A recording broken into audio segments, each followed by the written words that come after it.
All right. Okay, Mr. Carrots.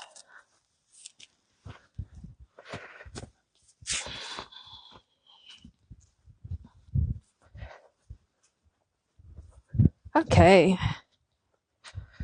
So Carrots and I just spent a few minutes in the field, kind of warming up. One thing that I thought about as I was catching him in the field is you had mentioned how he's kind of low man on the totem pole, and he's got one buddy out there, but other than that, not really, is what I remember you saying. But something that I experimented with that seemed like it could be of benefit to you and him is that I brought this stick out with me just because, I don't know this herd and all of that. And last time we were working on kind of like the perception of his perception of the tools that we use, and what they inherently or non-inherently mean. And so I brought the stick out with me and I used it as a tool to help him feel more comfortable in general, and then also to help him feel more safe and protected in the herd. And so I used my stick like I do with all horses, kind of drawing a boundary and letting him come into me while I ask the others to stay away, so that I'm kind of creating this safe space that's just for him, that he's being seen, and that we're already having that conversation of working together. And so then once I had him off the round bale and then we moved away from the herd, I noticed that we have this really nice mound of dirt near the gate. And so we did some light lunging, which I also got on video. I will attach. I wanted to kind of just shake things up for him since, he's very, very smart and kind of gets into the pattern of things. I like to work with horses in the field when possible, because it also offers some different things. Like we've got distraction of other horses, we've got grass, we've got all of these things. And so we did some light lunging over the mound, because I wanted him to start thinking about being in his body. As we were walking out, he noticed that I had some stuff set up here outside the fence, and it was kind of getting him into a mind space where he's alert but not paying attention to his body. So I just decided to do that as a warm-up, so he could focus on his proprioception. Where's my legs? Where's my body? How am I using my body to get over this obstacle? Because when we first started on the lunge, he was stepping very short in front, almost toe first, and his neck was up and he was stiff. And after we went around a few times and he's starting to learn how to carry himself over this uneven terrain, then we started to drop the neck, use it to actually balance ourselves instead of hold ourselves really stiff. So those are just a few tidbits.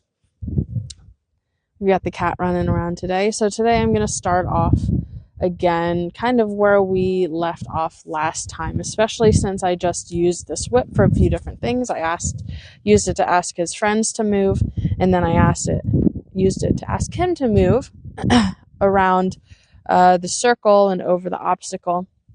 And so now we're going to start again with this body mapping of where is he comfortable with this tool, and then can we help him feel differently about it if he feels it's aversive.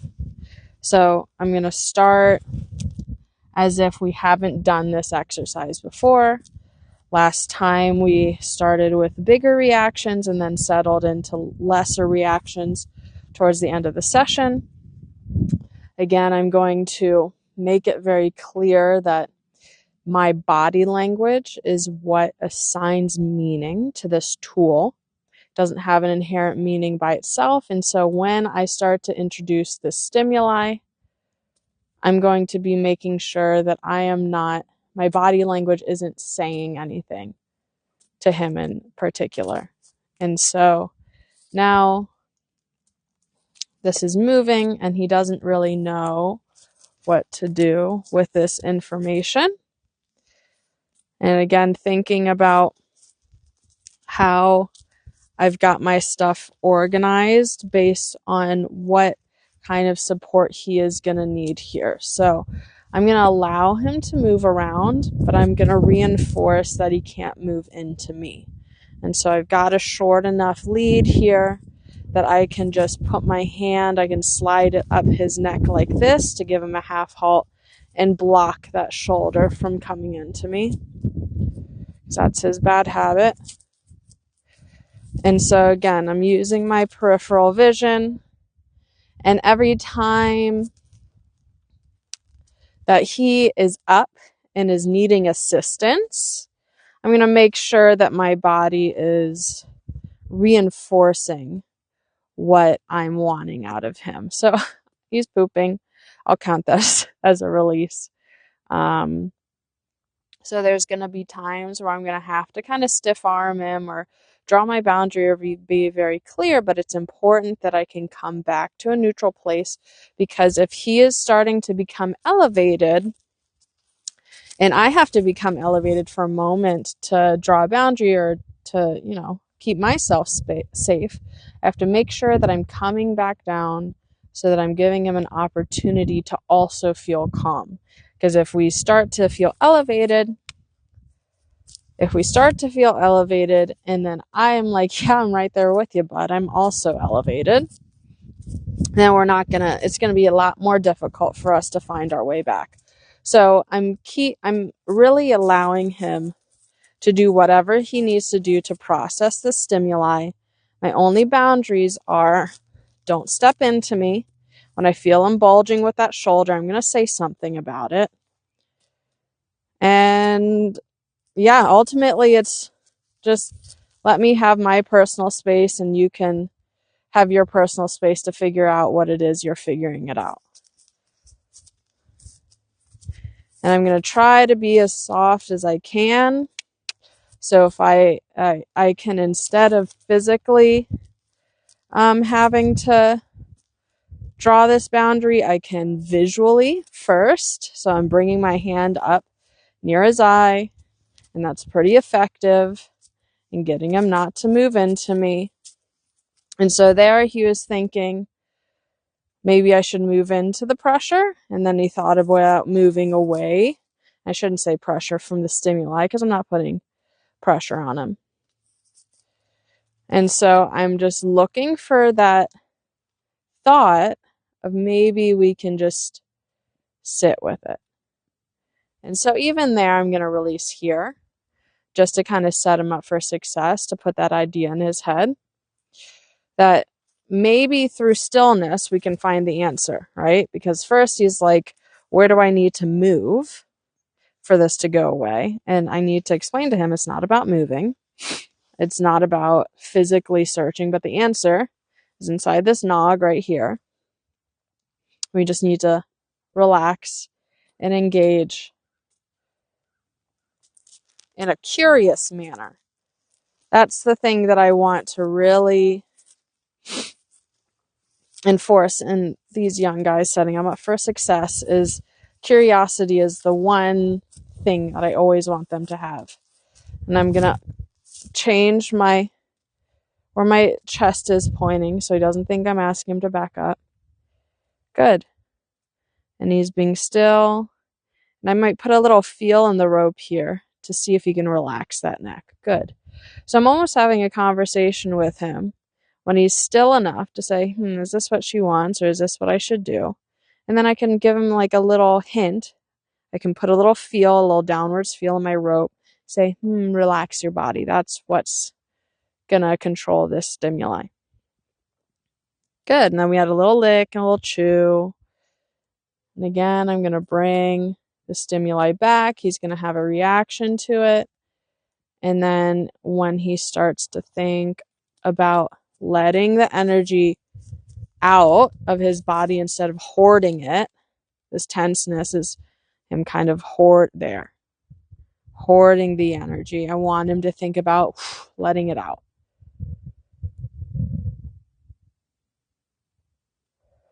I'm going to just touch him with it.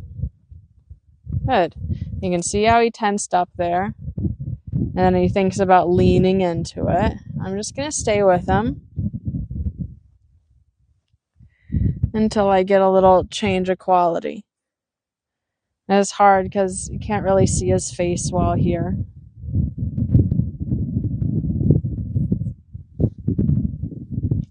Good.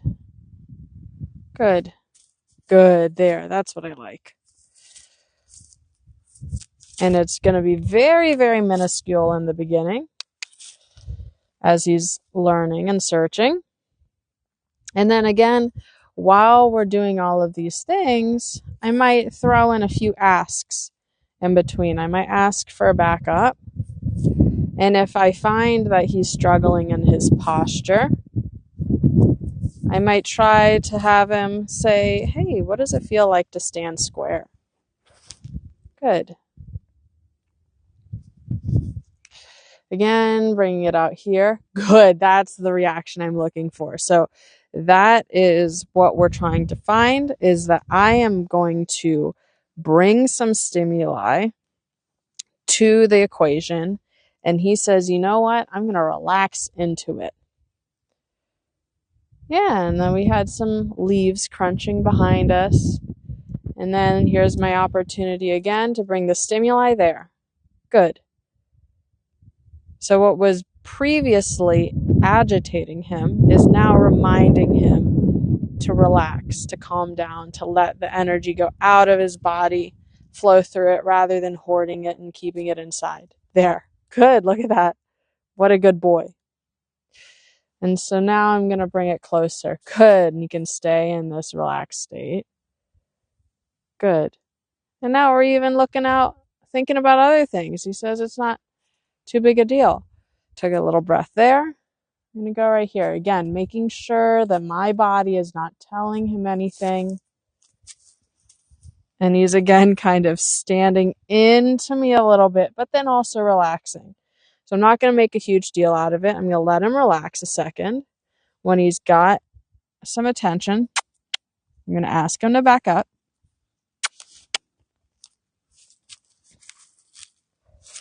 Good. And then the same idea here, when asking him to back up, is that if he does it and I feel he's tense, I'm just going to keep asking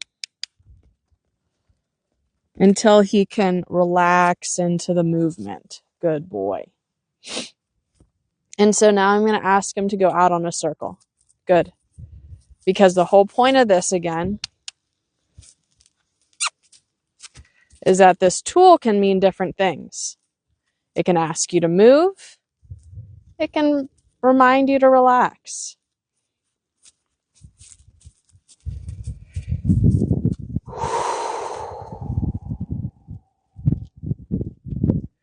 He thought about it. There. Good. And so here, he's got that smart pattern-oriented brain where he says, I'm out on the circle, so that means I move. And so now I'm going to see if we can practice this on a longer lead.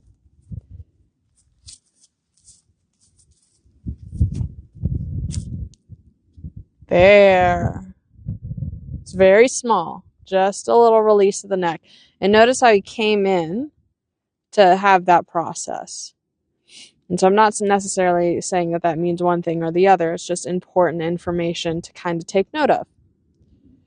And so now again, I'm going to ask him to step out, moving the shoulder over. Good. Moving the shoulder over.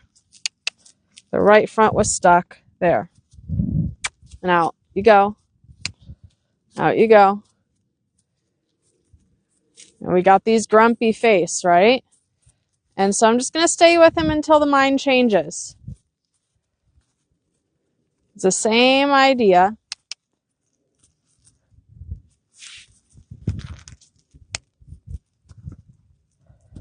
And again, if he's got a grumpy face on, or if we feel a little brace, it's important I don't give him something to brace on.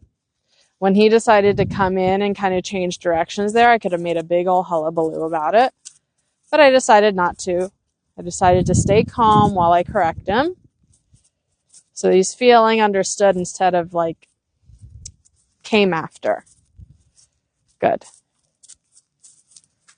And so here I'm going to ask him to come in using my whip.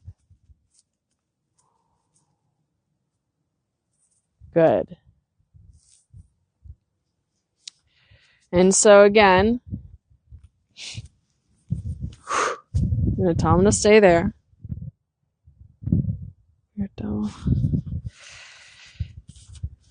I'm going to see if we can practice this again. I'm going to go very slowly. I'm going to tell him I don't want him closer. And I'm making sure that my shoulders are not pointing in a way that would mean something to him. I can also bring the whip back here to tell him don't go further that way. Using there, very small. Let him have a moment. Think about it, feel that. Then again.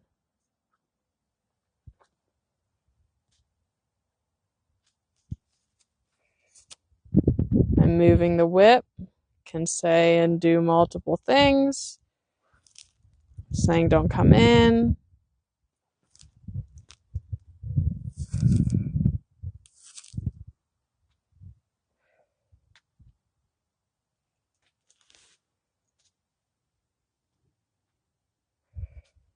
He's searching.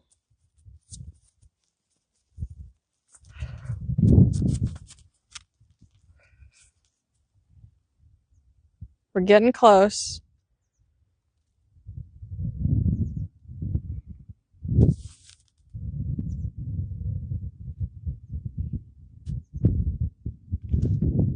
Getting close.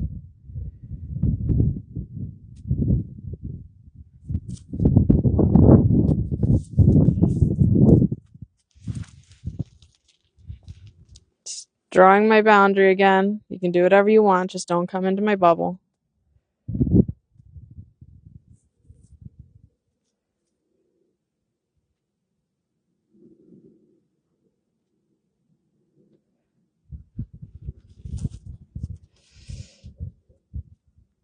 There. Good. So now we're going to try on the other side.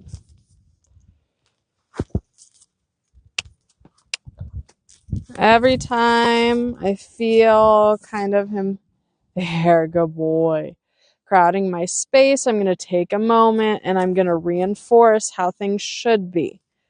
Right? So he's going to make these good. He's going to make these mistakes of kind of, looking for that attachment when he's nervous of coming and sitting in my lap. And I'm just going to show him, hey, you can be nervous and I can support you. And we can also not physically overlap.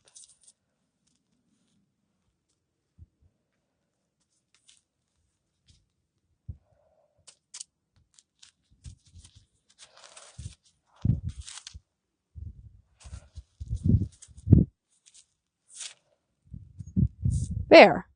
It was for half a second and then it came back, right?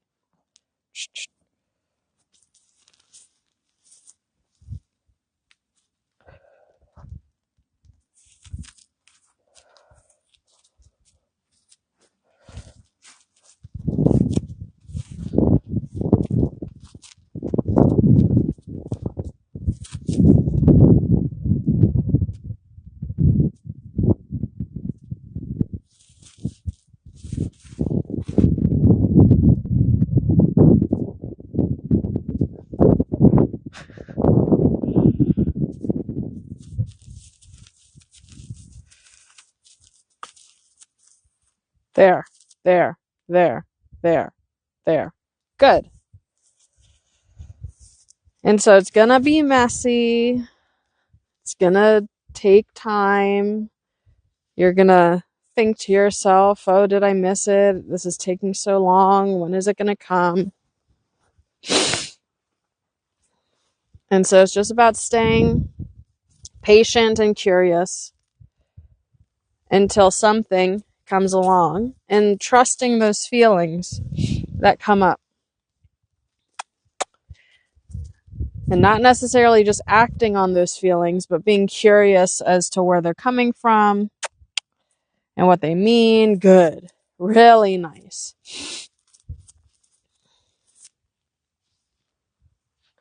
And so I'm going to create a little bend with my hand. Good. And ask the shoulder to move over, because he has this tendency to move into me like that, right? And so I'm going to adjust him so the camera can see. Let's try. This should be a good angle. With my hand, I'm going to come under his chin. I'm going to create that bend. And then my whip is going to come and talk good to the shoulder, right where my spur would be. And then the second the shoulder moves, the second the inside shoulder becomes unweighted, good, then I relax. And then if it comes back, we ask it to move over again.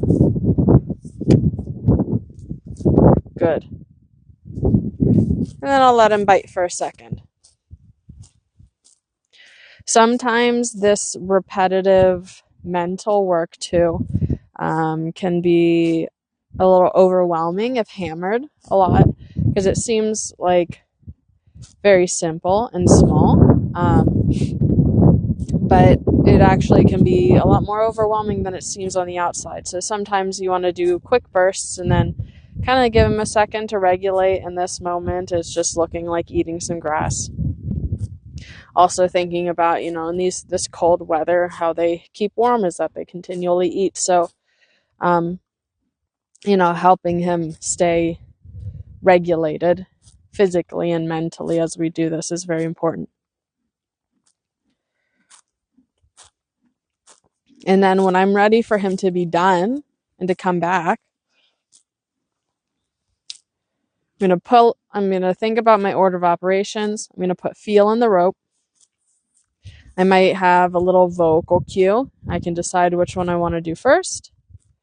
And then physically, I'll have another cue to kind of encourage him to follow if those first two didn't work. So I'm going to first start by saying, okay, carrots, ready? Good. Good. Very nice.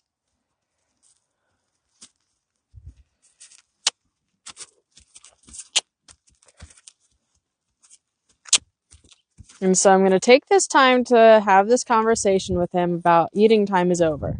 So every time that he says, I'm thinking about eating,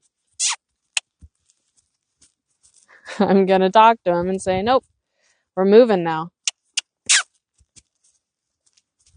And again, thinking of that order of operations, I gave him the opportunity to go off of the vocal cue.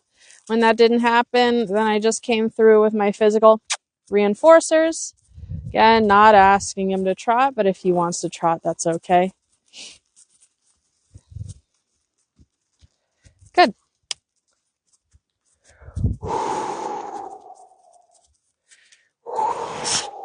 Can you follow the breath? All the way back. Good.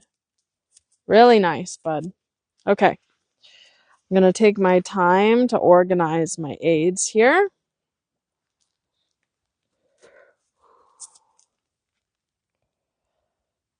Again, asking him to stand a little squarer, or as square as a carrot can be. There you go, buddy.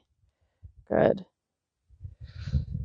Thinking about embodying what I want out of him in my body, which is relaxation, being mindful in the present, adding the stimuli, drawing my boundary of this is where you can't be. And I'm being mindful not to be directly right in front of him. I'm off to the side so he can see me and so he can't come up on top of me. And so we see him kind of storing this energy in his neck.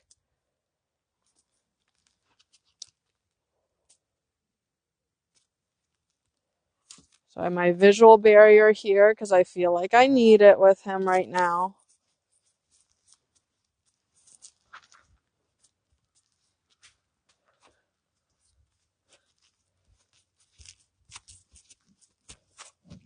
And so the difference here between like coming after a horse's face and making them head shy and just drawing your barrier is that I am presenting good. I am presenting my wall, and then when he comes up against the wall, it's an immovable barrier. You can't move it. So it's the difference between me coming after him and making him head shy, and then me just having a barrier here and, oh, did you bump into it? Well, don't do that, silly. And it also is important, like the rest of my body is really calm when he does bump into me like that. If I'm tense and I've got this body language like I'm coming after him, then it's not like a cut and dry, this caused this. It's like a lot more human and complicated where like it's very charged. But if he bumps into my barrier, but I'm completely calm and relaxed, then that's something that he's working out with himself rather than it being like a fight in between us. I do like now that he's yielding with this shoulder. Again, I can kind of give him a hint, a little down there, but not all the way down. And so this is also the importance of the length of my lead, right? Is that I'm able to, without having to scramble, I can just close my fingers. Good. And then thinking about standing squarely. Good. Good boy. Good.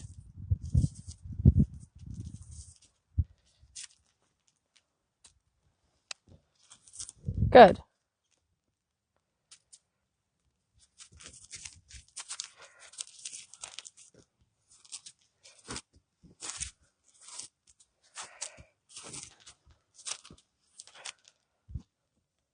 Good. You can see him feeling unsure.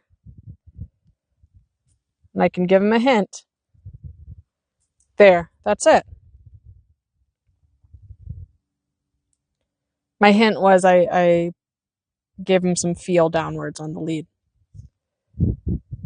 So again, and when I do this motion, I want to be confident in it. You know, I don't, good boy. I don't want him to feel like I'm like walking on eggshells and trying not to offend him. I cannot control him. I cannot carry him physically or emotionally. He's responsible for himself. And then what I'm responsible for is what I'm bringing to the table, what my reactions are. Good. I could have had better timing with that one there. And so when things get messy, thinking less about doing things to him or managing him and more just about managing myself, which includes maintaining my boundaries. Good. There. That's it, buddy. Good. Good. I want the shoulder to move. I'm disorganized. There.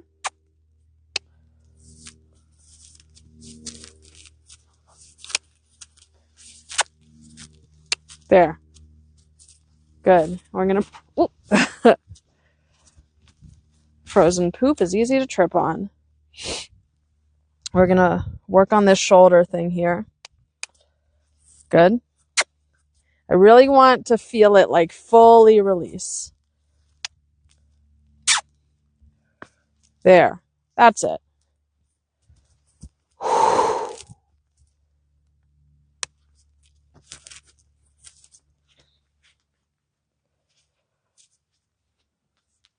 Again, using my visual boundary first so I don't have to physically touch him. And then if he runs into that visual, then, that's on him. So have my visual boundary here. Good. Look at him already thinking about it. Good.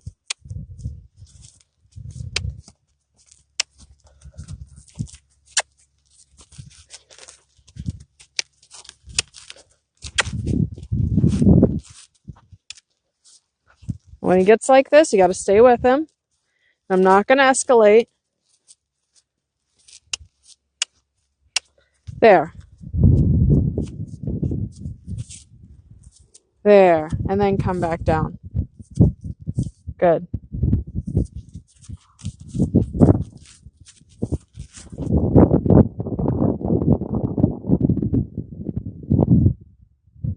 Good.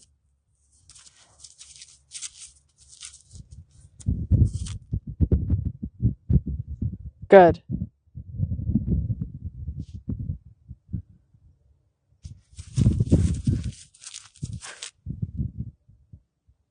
There. Good. And so notice that there's a difference in between me pulling hard and, again, me just keeping my boundary consistent and him putting pressure against it. There's a moment there where there was no slack in the rope, and there were about, 10 pounds of pressure on the rope, but he was the one that put it there. And then he was also the one that took it off. So again, asking the shoulder to move. My shoulders are telling him what I'm talking to. The whip is helping me really illustrate.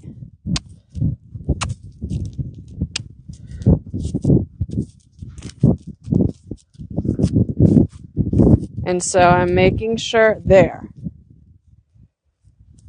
And then I'll give him all the space he wants. And making sure to be very calm and collected while doing this, because I'll tell you what will happen is if I escalate when he's bringing his neck up like that and getting really tense, he will rear.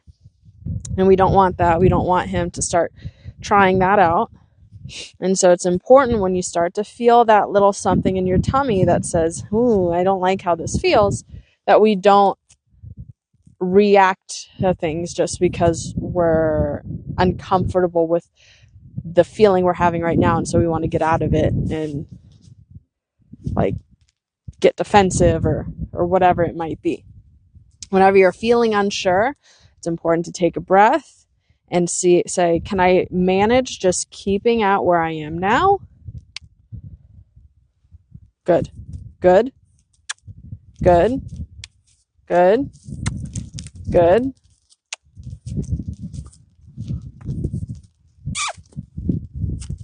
Asking for the shoulder. You're going to run out of backwards room. There. Good.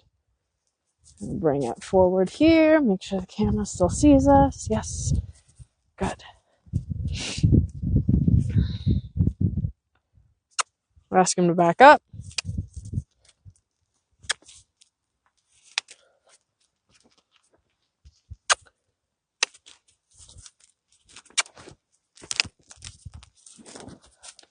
Again, being careful about being directly in front of him like this. Yeah. There. There.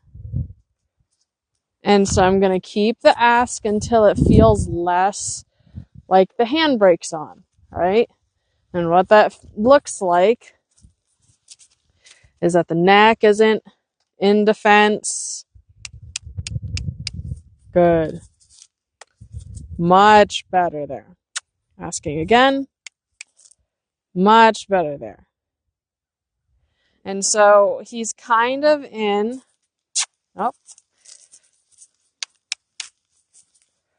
he's kind of in this almost like equivalent to the teenage phase where they're like, don't micromanage me, Mom. But also I'm in a place where I'm like really insecure and I don't have the tools to support myself yet.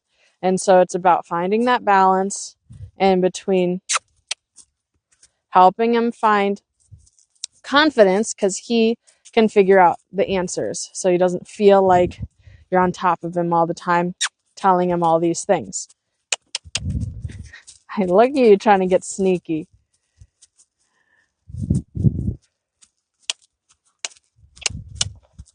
There, good. He's just thinking about grass, but it's actually helping him stretch his neck a little bit and open up the shoulder.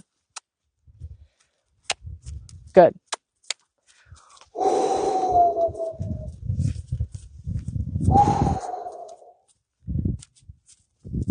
Good.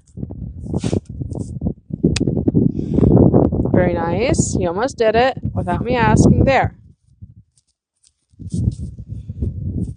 And so it's important on these asking him to stop on the circle and the change of direction.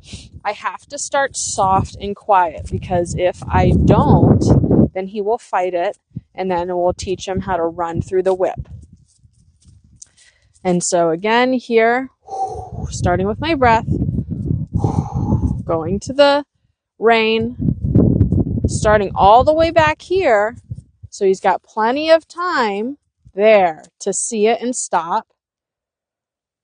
And then I'm going to invite him to move the shoulder. Good. And I just had to remind him, hey, you can only get so close to me. There. Good. We're going to do one more change of direction, then we'll call it that. Starting with the breath. Going into the hand as I reorganize. All the way back here behind me is where I tell him to stop. Good. I can still, as he listens. There. Good.